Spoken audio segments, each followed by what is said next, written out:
దానికి చిరునామా ఆంధ్రప్రదేశ్ రాష్ట్రం.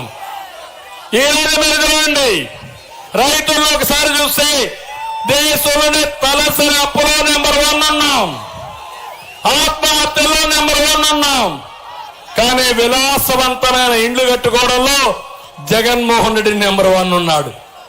అది పెత్తందారి వ్యవస్థ, మిమ్మల్ని మోసం చేసే వ్యవస్థ.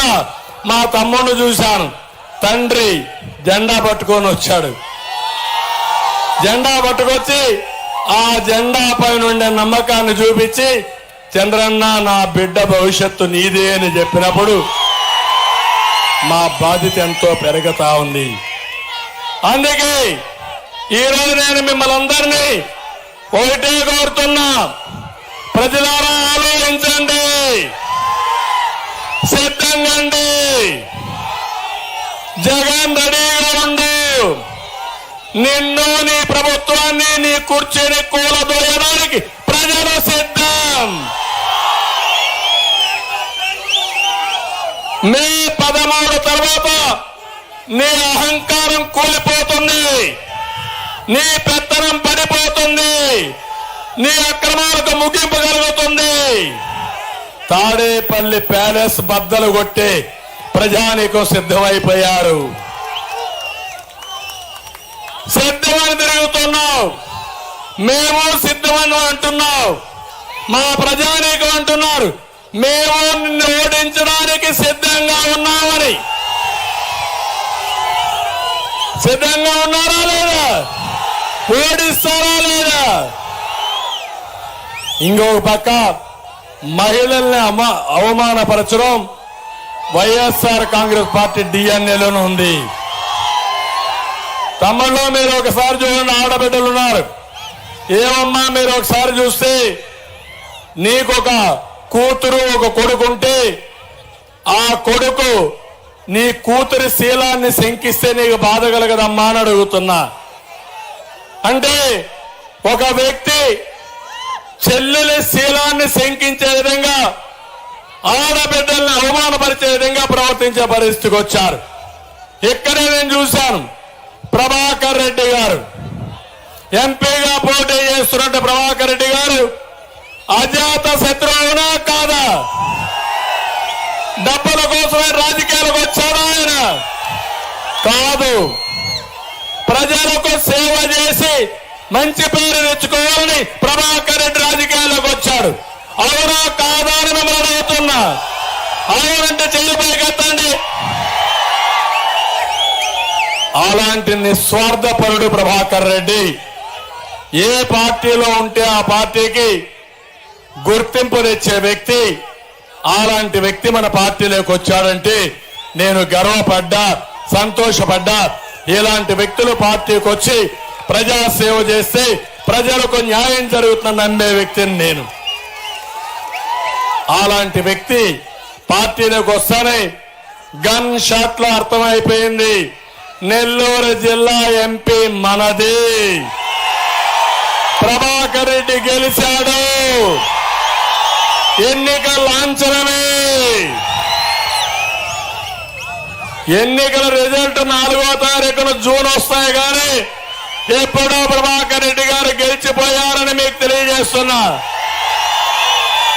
ఆయన మీద పోటీ ఎవరిని పెట్టారో చూశారా? చూశారా? చూశారా మీరు?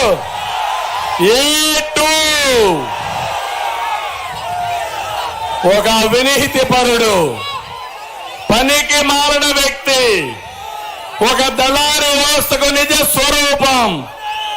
నిన్నే ఒక మీటింగ్ పెట్టాడు. మీటింగ్ పెట్టి అడుక్కుంటున్నాడు, అయ్యా భోజనం పెడతాం, వినండి బాబాబు ఉండండి.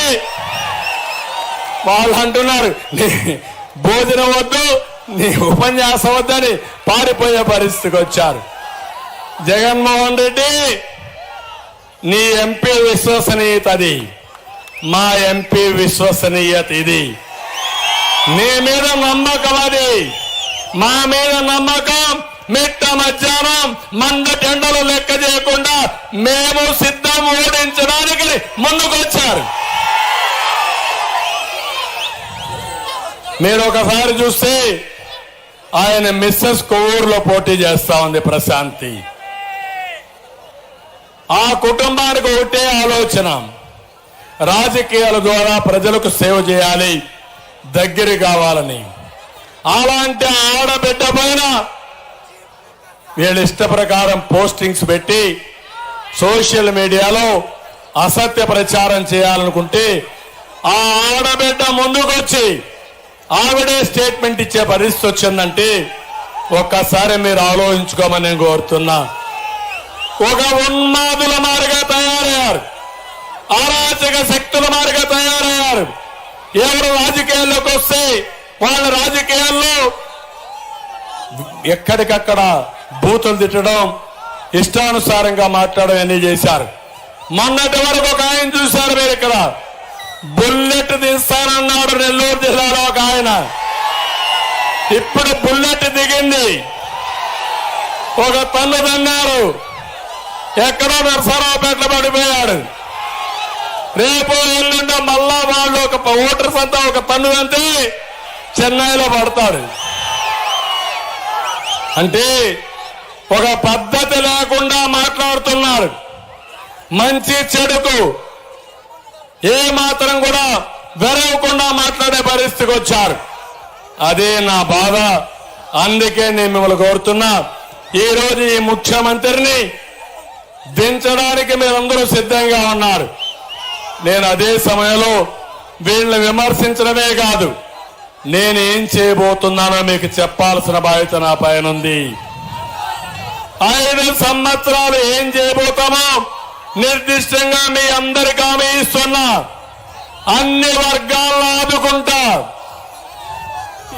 బడుగు బలైన వర్గాలకు అండగా ఉంటా, పేదవాడికి తోడుగా ఉంటాం.